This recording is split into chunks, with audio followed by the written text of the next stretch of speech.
સાહેબ બરોબર મહાભારતનું યુદ્ધ પૂરું થઈ ગયેલું ના પછી મહાભારતમાં ગોતતા નહીં ક્યાંય આ પાછા બધા ગોતે પાછા મહાભારતનું યુદ્ધ પૂરું થઈ ગયું ધર્મરાજ યુધિષ્ઠિર ગાદીએ બેસી ગયા બરોબર જેવી રીતે ભગવાન રાઘવ ગાદીએ બેઠા ત્યારે આ પરિસ્થિતિ થઈ ભગવાન રાઘવ ગાદીએ બેસી ગયા એટલે રામરાજ એને જ કહેવાય હવ ના વિષયનું હવ કામ કરે એકાબીજીને સપોર્ટ કરે ગામમાં સરપંચ લાયક હોય ને છે સરપંચ થાય હંધા ફોર્મ ન ભરે ચૂંટણી આવે તો 21 જણાએ નવી સોવણી હિવડાવી હોય સરપંચમાં 21 અમારે ઊભું એવું છે વાડીએ ઉભો રહે રોજ ઉઠકાય તો વાડીએ ઉભો રહીશ ને તોય રોજ નહીં આવે ખબર પડી જાય કે મારો મોટો ભાઈ ઉભો છે હા જેનામાં કંઈક કરવાની તાકાત હોય એને આગળ કરો સારી વ્યક્તિઓને આગળ લાવો અમારે એ થવું છે મને કોઈ કહેતું મને કે તમે ફોર્મ ભરવાના અરે મારા મિત્રો ફોર્મ ભરે છે એ મારા મિત્રો સાહેબ 90 થી કામ કરું છું માતાજીને ખૂબ એ રીતે કાંઈ આપણને ન ફાવે ધંધો કરે વિધાનસભાના વીની ખબર ન હોય અણિયાજી નું કરો ધપ ધપ ધપ ધપ ધપ ધપ એને કહેતા આવે જેને ખબર હોય એને મોકલો ને સારા માણસોને જેને એનો વિષય છે અમુકે તો 5 વર્ષ પૂરા કરી નાખે ને હજી એ ધારાસભ્ય અમુકને ખબર નહોતી હો પેલા ટીડીઓ મોટો કહેવાય તલાટી મોટો કહેવાય મારા મેં જોયેલા છે આ તમને 25 વર્ષ પહેલાની વાત કરું નામ સાથે કહું પણ નો નામ દઉં મારા મને મળી જવું કે ટીડીઓ આવતા કે આવ્યા ટીડીઓ તલાટી મંત્રી આવતા તો ઊભો થઈ જાય આવો મંત્રી સાહેબ આવો એને એમ જ તે કે 2 જ મંત્રી હોય એક અહીંયા ને એક ગાંધીનગર એ બેની પહોંચ સારી વસ્તુ છે અધિકારીઓને માન આપે ભગવાન રામ ગાદીએ બેસી ગયા 2 વાત લઈ લેશે હવે વાંધો નહીં ને 2 કલાક થાય તો કારણ કે ગુલ રહે ગુલશન રહે ગુલ કે પત્તે ચલે ગયે अब अच्छे अच्छे बैठे रहे मिस कॉल ये चले गए यार તમે જોવો તમે યાર તમે જોવો મને ઉપડી છે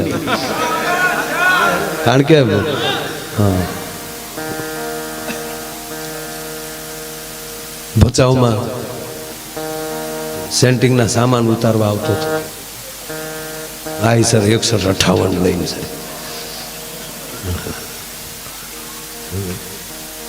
બરાબર પાલુભાઈ 90માં ગીરગઢડા સુરત ગાડી વાળા કોઈ કે ડ્રાઈવર આજે નથી મેં મારા કોઈ કીધું હું સડી જતો હમણાં અમને તેથી 20 વર્ષનો છોકરો લક્ઝરી આખે એટલે પેસેન્જર કહેતા કે રોય ગાડી છે તો ખરો ને બીજા ડ્રાઈવર તો મુસીબત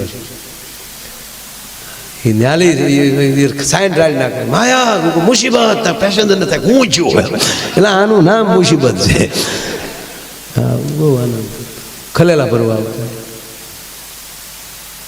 મોવાના માર્કેટ મજા આવતી છે હજી એ જ કરું છું હજી રોડે છું ને એમાં હું કરું છું હું સાહેબ કિલોમીટર વજ્યા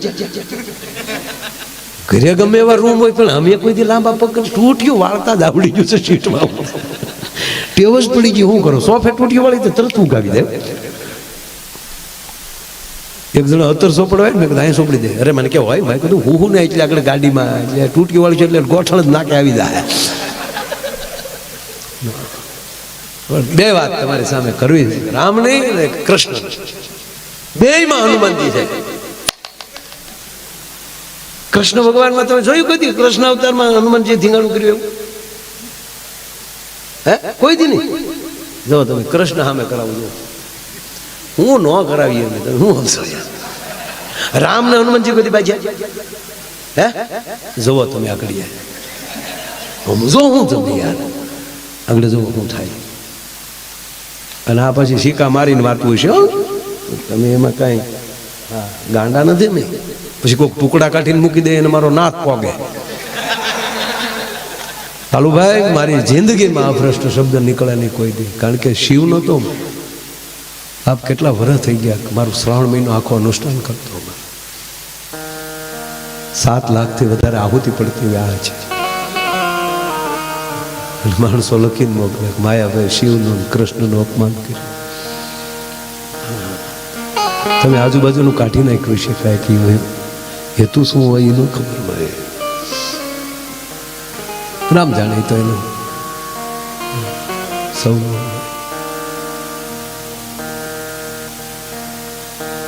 બરોબર. ભગવાન રામ ગાદીએ બેઠા છે, રામરાજની સ્થાપના થઈ ગઈ છે, ઋષિઓ યજ્ઞો કરી રહ્યા છે, મહાપુરુષો વ્યાખ્યાનો આપી રહ્યા છે, રાજાઓ બરોબર પ્રજા સાથે ન્યાય સાથે એમ કહેવાય કે રાજ્ય કરી રહ્યા છે. અને એવે ટાણે એક જગ્યાએ બરોબર ધર્મસભા છે, ઋષિમુખ પર્વત ઉપર ઋષિઓ બેઠા છે, સંતો બેઠા છે, રાજાઓ બેઠા છે. અને એમાં નારદજી પ્રવચન આપી રહ્યા છે કે ક્યાં ઋષિમુખ પર્વત, ક્યાં અયોધ્યા. અને નારદજી એવું બોલે છે કે તમે ભગવાન રામને સન્મુખ જઈને દર્શન ન કરી શકો તો ચિંતા ન કરતા, રામનું નામ લેશો પણ તો રામનું નામ રામ કરતા રામનું નામ મહાન છે. અને એક રાજા ઉભા થયા, એના પાસે ગુરુય નારદ. ગુરુજી માફ કરજો, રામ પોતે છે અને નામ મહાન. નારદજીને ટાવર પકડવાનો થોડી વાર કરવું શું, પણ નારદ વિવેક ન ચૂકે, માનસ પુત્ર છે. મહારાજ રાજન, રામ કરતા રામનું નામ અતિ મહાન છે બાપ. હું કેવળ નારાયણ નારાયણ કરતો રહું તોય મારો બાપ મારું કામ કરતો હોય છે. મેં કોઈ દી એક જગ્યાએ બેસીને એનું અનુષ્ઠાન નથી કર્યું, કેવળ નામ લીધું છે. નારદજી કહે છે એનું નામ મહાન છે કે ના મહારાજ રામ પોતે મહાન છે. ચાલો તું કે હારું બાપા પૂરું. પણ નારદને સર્કિટ ફિટ થઈ ગઈ.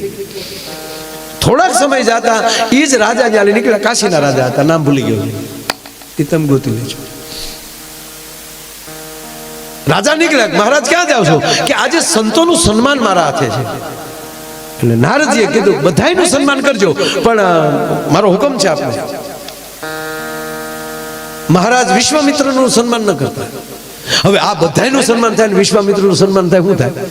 અપમાન છું વિશ્વામિત્રનું. અને વિશ્વામિત્ર ક્રોધિત થઈ અને સીધા અયોધ્યા. બરોબર બપોરનો સમય છે, ભગવાન ભોજન કરીને થોડાક સ્વયં ખંડમાં ગયા છે અને ચોકી ઉપર લક્ષ્મણજી બેઠા છે.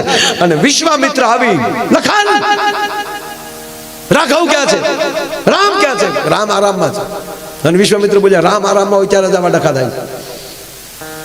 જગાડો કે પણ ગુરુજી આવો, આપ બેસો તો ખરા. ના, ભગવાન રામ અવાજ સાંભળી ગયા, નીચે આવ્યા. ગુરુજીને પ્રણામ, પધારો ગુરુજી. રામ મને જવાબ આપો, જે સંતોનું અપમાન કરે તારા રાજમાં એને શું થાય? તાકે એનું મસ્તક જુદું થાય. તાકે આજ મારી સાથે આ ઘટના બની છે. ફલાણા રાજાએ આજ મારું અપમાન કર્યું. અને ત્યારે ભગવાન રામે કીધું કે પ્રભુ માફ કરજો ગુરુજી, કાલ સૂર્ય અસ્ત થાય ઈ પહેલા એનું મસ્તક તમારા ચરણમાં હશે. હવે રામે પ્રતિજ્ઞા લઈ લીધી, ગોબો ઉપડી જાય ને બીજું કઈ. ઓલો રાજાને ખબર પડી કે મોટા બાપુએ પ્રતિજ્ઞા લઈ લીધી. નારદને ગોતવા મળ્યા. ગુરુજી નારદજી કે હું થયું, હું છું નહીં. ના તમે જો તમે કીધું ને ઓલો અપમાન કર્યું કે સન્માન ન કર્યું કે એમાં મારો અપમાનનો ભાવ હતો જ રહે. કે ના પણ પ્રતિજ્ઞા લેવાઈ ગઈ, મોટા બાપુએ લઈ લીધી. કાલ સૂર્યાસ્ત થાય એટલે આપણો ગોબો ઉપડી જવાનો છે. ચિંતા ના કરો રાજન. જો આમાં પર્વત છે ને એની ગુફા છે, એ ગુફામાં એક ભગવતી બેઠી બેઠી ભજન કરે છે, એને શરણવ્યા જાઓ. ક્યાં રાજાએ પ્રતિજ્ઞા લીધી એવું કંઈ કહેતા? એટલું જ કયો, માં ત્રાહીમામ શરણાગત છું, મને 3 દી હાંસવી લે, 100 દી મારો રસ્તો કરી. માંજની હતા ત્યાં. રાજા અંજની માના પગમાં પડ્યા, માં બચાવો, ત્રાહીમામ શરણાગત છું. શું થયું બેટા તને? કે માં બીજું કાંઈ નહીં, એક રાજાએ પ્રતિજ્ઞા લીધી છે ને કાલે હાજ પહેલા મારો ખોબો પણ લે, માટે તમારે શરણે આવ્યું છું. બેસી જાઓ ખૂણામાં, કોઈની તાકાત નથી. બેસી જા ને. ત્યાં બેસી ગયા રાજા.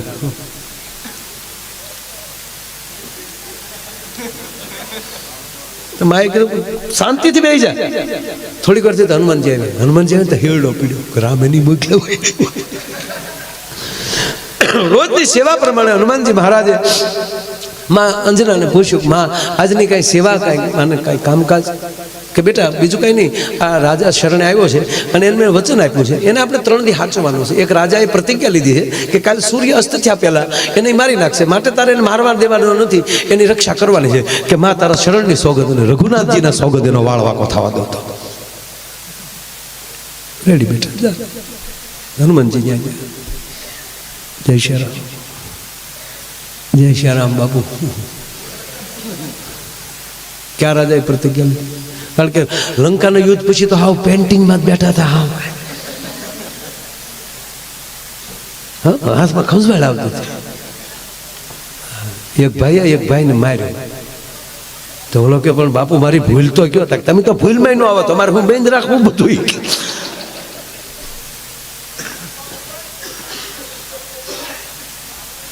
ઘટના જોજો કે નામ તો દે ક્યાં રાજા મને ખબર તો પડે ને એ આવે તો કોની આડું પડવું મળે નામ દે કે નામ ને અરે હું લેના દેના બાપુ અહીં ત્રણથી સુધી કોઈ આવવો ન જોઈએ અરે અહીંયા બધા આવતા હોય મા પાસે કઈ બધા ન અટકાવે નામ દે ને તું મને ખબર છે નામ દેવું ને એટલે હનુમાન દાદા તમારા નામ ને હું લેના દેના હોય દાદા આવી કે તમે અતુલિત બલધામ આમ છો એમ છે લાભદેવ આમ છો એ બધી વાત થાય છે નામ દે મને ખબર છે હનુમાન દાદા હું નામ દે ને તકડે ફોર્મ પાછા ક્યાં જાય ગયા નાનું પરિણામ કઈ નહીં આવે હનુમાન દાદા કે નામ દે ને કે પાટું નાખી આકડી નામ દે બોલ્યા નહીં ફરો ને અરે માના ચોગન ખાધા ને મારા ઈષ્ટના સોગન ખાધા એમાં ફરવાની વાત જ ન આવે ગાંડા નામ દે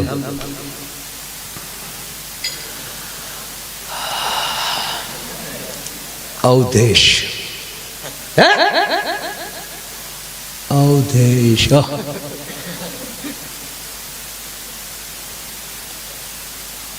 રામ હનુમાનજી સીધા માં પાગ્યા માં પૂછતા તો બહુ આ લોકો આગળ નાખી દીધા પૂછતા તો બહુ કઈ ઠીક છે હવે અહીંથી ક્યાંય બહાર નીકળતો નહીં આવું હમણાં હનુમાનજી સીધા પ્રભુ પાસે તો પ્રભુ રામ અને લક્ષ્મણ બેઠા હતા ન્યાય આવો હનુમાન પ્રણામ પ્રભુ લક્ષ્મણજી પ્રણામ પ્રણામ લક્ષ્મણજી ઘડીક હવે જિંદગીમાં કોઈ દી ગુપ્ત મીટિંગ નથી થઈ બાપ લક્ષ્મણજીને કીધું હનુમાન બાપુ તો જ કહેતો આવો ને લક્ષ્મણજી બારા ગયા પણ કાન બાળને રાખ્યા કોઈ દી હનુમાનજી ને રામને અંગત મારાથી અંગત હોય શું એટલે હનુમાનજી પૂછ્યું પ્રભુ કાંઈ પ્રતિજ્ઞાઓ લેવાઈ ગઈ કે હા વિશ્વામિત્રનું અપમાન કર્યું છે કે રાજાએ કાશીમાં હાજ પેલા કાલે સવારમાં સડાઈ કરી હાલ તો આપણે કરવું જ જોઈએ ને કોકને કીધું હોય કેમ હનુમાન તું ઢીલો એ તો હવે તો તમારે આમથી ક્યાં જાય તમે એને લખવાનું હોય એટલે ગોબો ઉપડી જાય ગમે એનો પણ પ્રભુ આમાં કાંઈ આપણે એમ ફેરફાર થાય એવું કરવું શેની વાત કરે છે સમાધાન વચ્ચેનો રસ્તો કાંઈ તો લખમણે ખંભો મેરો માગણે એ હનુમાન રઘુકુલ રીતે એમાં કાંઈ ફેરફાર થાય જ નહીં એટલે પ્રભુને જો લક્ષ્મણજી હું તમને પગે લાગુ લક્ષ્મણજી હું એમ કાંઈ નહીં આપણે ત્રણે મળીને કાંઈ એમાં કાંઈ ન થાય પાકું પાકું પ્રભુ હું હારે જ છીએ બધા આપણે હારે જ જઈએ પણ આમાં હું હારે નથી મારા કામ છે થોડું કાંઈ વાંધો નહીં કામ છે કે લક્ષ્મણ હનુમાનજી નીકળી ગયા ન્યાજીને રાજાને કહે તારો બાપ મૂકવાનો ના હવે હાલ પાકી બાપ સાંભળજો આ ઘટના હવે જોજો તમે હનુમાનજી લઈને વયા ગયા ઘોર જંગલમાં અને હનુમાનજીએ કૂસનું ગોળ ગોળ ગોળ ફીરલું કરીને એમાં રાજાને કીધું તું આમ આવ્યો છે અને હવે એક જ ઉપાય છે શું શ્રી રામ જય જય જય રામ શ્રી રામ જય જય રામ 2 મિનિટ તાળી પાડી નાખો બાપ હે શ્રી રામ જય રામ શ્રી રામ જય રામ એ રાજા હવે એક જ રસ્તો છે રામના નામ સિવાય તારી મારી પાસે કોઈ ઉપાય નથી અને બાપુ બે રામના નામમાં રંગાણા છે અને અહીંયા હવારના પોરમાં સતરંગી ફોજ લઈ અને ભગવાન રામ અને લક્ષ્મણ આવ્યા છે તપાસ કરી તો કોઈ છે નહીં રાજમહેલમાં પૂછવામાં આવ્યું ક્યાં છે રાજા એટલે કીધું હનુમાનજી સાથે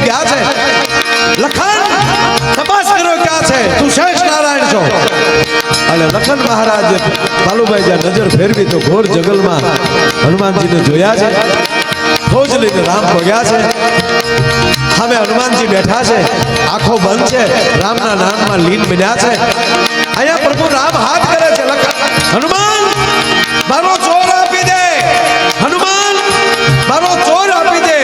પણ આને તો સક્ષી બનશે, 3 સક્ષી બનશે સાહેબ. સાંભળવાનું બનશે એક જ વાત શું, એ શ્રી રામ જય રામ જય જય રામ, શ્રી રામ જય રામ જય.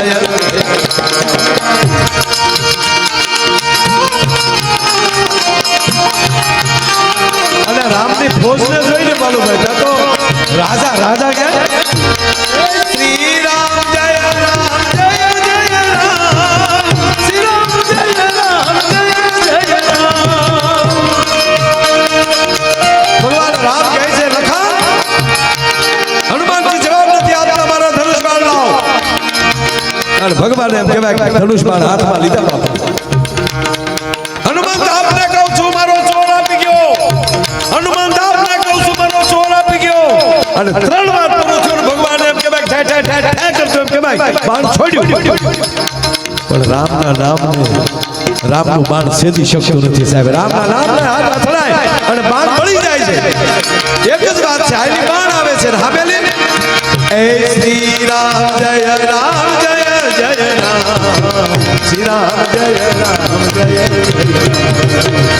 ટૂંકી વાત લાવ બાપ, રામના બાણ ઉપર બાણ જાય છે પણ રામના નામને બાણ સેદી શકતા નથી. લંકાના મેદાનમાં રાવણ સામે પરસેવો નહોતો વેળો એવી પરિસ્થિતિ આજ ભગવાનને થઈ. અને ભગવાનને વ્યાકુળ જોયા એ લક્ષ્મણથી સહન ન થયું. એટલે સાંભળજો કે રામનું બાણ અને રામ બે હામું લડાઈ કરી રહ્યું છે. એમાં એક બાજુ જે શેષ નારાયણે જે બાણ છોડ્યું એ રામના બાણ અને રામના નામની વચ્ચે હાટ કરતો એમ કહેવાય હનુમાનજીની સાથીમાં લાગ્યું છે. પાલુ બાપુ બોલ્યું બાણ લાગ્યો અંજની કુંવરને અને મૂર્છિત થયો છે કૌશલ્યાના. લંકાના મેદાનમાં જેમ લક્ષ્મણજી મૂર્છિત થવા જાય, ધીરે ધીરે ધીરે જેમ ધરતીમાં હેઠા પડવા જાય અને પ્રભુ રામ જેમ ઝીલે છે, આજ લક્ષ્મણ રાઘવને ઝીલે છે. પ્રભુ કરતા તો છટા ગાળો તો મારી રાઘવ ઊભા છે પણ જોવે છે હનુમાનની સાથે મારી ત્રાગક રુધિર જાય છે. મારા બાપે ડોટ દીધી સાહેબ, ડાબા હાથે તીર લીધું, જમણે હાથે સળાપ દઈને તીર ખેંચી અને હનુમાનજીની છાતી ઉપર હાથ મૂકી દીધો. હું આમ લોહી બહાર નીકળી જાય એ માટે નહીં, લક્ષ્મણ નો જોઈ જાય. કારણ કે હૃદયમાં બેઠા રામને તાણ તીર લાગી ગયું અને મારો લક્ષ્મણ વ્યાકુળ થઈ જાય કે હાય હાય મારા પ્રભુ રામને મારે મરાઈ ગયું. અને હવે રામનો હાથ ત્યાં છે. હનુમાનજી એમ કહે છે શ્રી રામ જય રામ જય જય રામ, શ્રી રામ જય રામ જય જય. પણ સાચી ભક્તિ કોને કહેવાય? ભગવાન તમારું પણ ભજન કરો. હવે અહીંયા રામ શું કરે છે? રામની આંખ બંધ થઈ, સાથી પર હાથ વહી ગયો. એ રામ રસાયણ તુમારે પાસા સદા રહો રઘુપતિ કે દાસા. એ હનુમાન, રામ નામની ઔષધિ તારી પાસે છે, હવે તારે ક્યાંય જવાની જરૂર નથી. જય હનુમાન જ્ઞાન ગુણ સાગર, જય કપીશતિ હુલોક ઉજાગર. રામ દૂત યદુલિત બલધામા, અંજન પુત્ર પવન સુતના. રામ રસાયણ તુમરે પાસા સદા રહો રઘુપતિ કે. જય જય જય હનુમાન ગોસાઈ શબ્દ એટલે આવે છે પ્રભુ બોલ્યા એ જય જય જય હનુમાન ગોસાઈ, કૃપા કરો ગુરુદેવ કિનાય. શબ્દમાં જો ગોસાઈ શંકર માટે વપરાય છે. શિવ જ્યારે રામાયણમાં બોલ્યા છે ત્યાં ગોસાઈ શબ્દ આવ્યો છે. પ્રભુ બોલ્યા છે ત્યારે ગોસાઈ શબ્દ આવ્યો છે. કૃપા કરો ગુરુદેવ કી માય. હે શિવ, હે 11માં રુદ્ર, હું તારો જ ભગત છું. ભગવાન રામ કહે છે બેયના હામ આવી ભક્તિ જામી. એમાં પ્રભુ રામનો હાથ ફરે પછી જો હનુમાનની આંખ ન ખોલે તો એનો ભક્તને હળુકથી આંખ ખોલી દે. હા મારો બાપ, શાબાશ શાબાશ. ભગવાનની આંખ બંધ થઈ ગઈ, રાઘવની આંખ. એટલું નહીં, આખી રામની સેના, લક્ષ્મણ થી માંડીને આખી સેના ધૂન ગાય છે. રામ જય રામ, જય જય રામ. એવી પરિસ્થિતિમાં રાજાને પાછળથી ઉઠાવ્યો, રાજાને લઈને ખોળામાં બેહાડ્યો. રાજાને ખોળામાં બેહાડી ભગવાન રામનો હાથ રાજાના માથા ઉપર મૂકી દીધો અને મળ્યા જોર જોરથી ધૂન ગાવા. એ શ્રી રામ જય રામ, જય જય રામ, શ્રી રામ જય રામ, જય જય રામ. જાવ તાણીને ધૂન ગાઈને એમાં રામની આંખ ખુલી ગઈ. ભગવાનની આંખ ખુલી તો ભગવાનનો હાથ રાજાના માથા ઉપર. અને હનુમાનજી કીધું કે હે પ્રભુ, જેના માથા ઉપર તમારો હાથ હોય ને ત્રણ લોકમાં કોણ મારી શકે? આ બુદ્ધિમતા વરિષ્ઠ. તા વિશ્વામિત્ર અને નારદજી દોડ્યા આવતા. વિશ્વામિત્રને આવતા જોયા એટલે હનુમાનજીએ રાજાને સોટ્યો ફેર્યો. જો તારા મોટા બાપુ આવે, દોડીને તારું મસ્તક એના ચરણમાં નાખી દે. રાજાએ દોડીને વિશ્વામિત્રના ચરણમાં મસ્તક નાખી દીધું. અને ભગવાન હનુમાનજી બોલ્યા કે લ્યો પ્રભુ, તમારું વચન પૂરું થયું, તમારી પ્રતિજ્ઞા પૂરી થઈ, હજી સૂર્ય અસ્ત નથી થયો. તાઈ રાજાનું મસ્તક વિશ્વામિત્રના ચરણમાં આવી ગયું છે. ત્યારે વિશ્વામિત્રે કીધું કે હે રાઘવ, એને માફ કરી દે, કારણ કે હવે ચરણે આવી ગયો છે. હવે હું આપને કહું છું કે એને માફ કરી ગયો, વચન પૂરું થઈ ગયું છે, એનું મસ્તક મારા ચરણમાં આવી ગયું છે. બેઠા બધાએ ચા પાણી પીધા. પણ વિશ્વામિત્રને જે તો મગજમાં રાજા ગળી ગયેલો હતો અને તોય ગગલાવી લીધો કે અપમાન કરો છો ને પાછા આવા ધંધા કરો છો. ત્યાં સત્સંગમાં જાઓ, સત્સંગમાં કે સત્સંગમાં ગયો હાલી જ આ ગોબો ઉપડ્યો છે. હવે તો નારદજી હાસુ કયો. ત્યારે નારદજી કહેવાને લાગ્યા છે, હે વિશ્વામિત્ર, હે પ્રભુ, આ બધું ઊભું કરનારો હું છું. હું પ્રવચન કરતો હતો ને આ રાજાએ કીધું કે રામ કરતા રામનું નામ કોઈ દી મહાન ન હોઈ શકે. હવે તમે મને રાજન કહો કે રામ કરતા રામનું નામ મોટું કે નહીં? હાથ વાર મોટું, હાથ વાર મોટું, હાથ વાર મોટું ને હાથ વાર મોટું. જો આજ મારી પાસે રામ નામની ધૂન ન હોય તો રામના બાળની ઝપટે હું કારું ન આવી ગયો હોઉં. માટે શ્રી રામ જય. બસ હવે એટલી ધૂન ઘણી થઈ ગઈ બાપા. ભજન ને ભક્તિ બહુ ન કરાય બાપા. પછી ગિરનારમાં જગ્યા નથી, સ્ક્વેર ફૂટની જગ્યા બહુ ભાવ વધી ગયા છે વાલા. એટલે આ છે એ બધાનું આપણે જતન કરીએ બાપા. નવા કોઈ દીક્ષા લેવી નહીં. એવું લાગે તો બે ત્રણ રિક્ષા લઈ લેવી, પણ કોઈ હમણાં દીક્ષા લેવી નહીં. એટલે કહેવાનો મતલબ કે આવી વાતો આનંદ સાથે, કારણ કે મારો વિષય આનંદનો છે, એટલે એ બાને ભગવાનનું નામ લેતા લેતા આનંદ કરતા જાય. બસ વાત એટલી જ કે અંદરો અંદરથી ઈર્ષા ખતમ કરીએ. યુવાનોને પગે લાગીને કહું કે ખોટા મોબાઈલમાં જવાબ ન આપો, તમારી ઉર્જાને બચાવી રાખો. જોઈ છે યાર ધર્મેન્દ્રસિંહ બાપુ કરક આંખોડા વૈયા જાય, કારણ કે રોડે રખડી છે ને, એક નાની એવી એક્શનમાં, નાની એવી એન્ટ્રીમાં ટ્રકના જોટામાં વૈયા જતા મેં મારી નજરે જોયા છે 22 વર્ષના છોકરાઓને. અને 22 વર્ષની દીકરાની જનેતાને પૂછો ને, ડેડ બોડી ઘરે આવે ત્યારે માને શું થતું હશે? તમારી પહેલી અનેક આશાઓ રાખેલી ભગવતી બેઠી હોય ઘરે, અને એની લાશ આવે ત્યારે શું થાય? કૂતરા લોહી સાટતા રોડ ઉપર છે. લોહી જ વેરાવું રેડવું હોય ને, મિલિટરીમાં ભરતી થઈ જાય. જો તમારા એક લોહીનો ટીપું માં ભારતીનો તિરંગાને ઉજળો કરીને દેખાડી દેશે. પણ હવે જ્ઞાતિ જાતિના વાડા મૂકો, સારું કામ કરતા હોય એને સપોર્ટ આપો. સલાહ દેવાનું બંધ કરો, સાથ આપો. સલાહ બંધ કરીએ. ઘણા ને કહેતા મારું કીધું માનો, તો તારું કીધું માનવામાં તો અમે રોંગ સાઈડમાં આવ્યા ને, એમાં મેમો આવ્યો તારો. ના, ભાવથી જીવીએ, આનંદથી જીવીએ. અને આવા સારા કામ કરવા માટે જે સારા કામ કરતા હતા, ક્યાંય ક્યાંયથી ઠેઠ ભાવનગરથી રોટલા કરવાવાળા બહેનો આવ્યા છે, કોઈ સ્વયંસેવકો ક્યાંથી આવ્યા છે. આ રામરાજની શરૂઆત જ છે. પાછું આ રામરાજની તો બીજું હું હે કેવું રામરાજ? ગમે સાઈડમાં જાવ કોઈ કહેવાય, ગમે એટલે ગમે એમાં ભરો કહેવાય, કાંઈ ગમે ત્યાં પાર્કિંગ કરીને ઉભેરો કઈ કહેવાય, કાંઈ આ રામરાજ જ છે. એક 4 જણાને બેહાડીને મોટરસાઇકલ લઈને નીકળ્યો, અને જાડેજા સાહેબ જેવા કડક પીએસઆઈ ઉભેલા, અને એક નૈયા સોટાડી દે. એ પાછો રાજાભાઈ નો ભાઈ આપણે કહી દઈએ ને એટલે જવા દેવાનો. શું જી સાહેબ કેમ શાર બેહાડ્યા? 5મો કરે ઉતરી ગયો. સાહેબે રાજીનામું દીધું હતું કે આ ભામ ભેગા નોકરા કરાય. વળકળમાં નહીં, વળકળથી સમજીએ. પોતપોતાનો જે વિષય છે એ વિષયને મજબૂત કરીએ, પોતપોતાના ક્ષેત્રમાં કામ કરીએ, નાત જાતના વાડામાંથી બહાર નીકળીએ. तमाम भारतीय बनी है, तमाम आर्य बनी है, तमाम भजना नंदी बनी है। लहर करो, आनंद करो, मौज करो ने हूँ 2 कलाक में पूरी कर नाखी। ब्रिजेश भाई कीधुं ए वचन में पाड़ी लीधुं। वात वात में 2 कलाक होई गई वाला। ए आनंद करता रहो ने तो 100 वर्ष केम याद आए ये नहीं खबर रहे, पण वळ खाहू तो 80 वर्ष नहीं पोगाय जतुं। आ खरेखर आपणे बस में जाता है हारो पाड़ो मिले तो मुंबई केम आवी जाय ई नो खबर पड़े। नगर एम थाय के सूरत बारीना पुल उपरली बस खाई के हवे तो हरु आनी भेगुं पोगવું केम? नहीं, मौज थी जीविए, आनंद थी जीविए।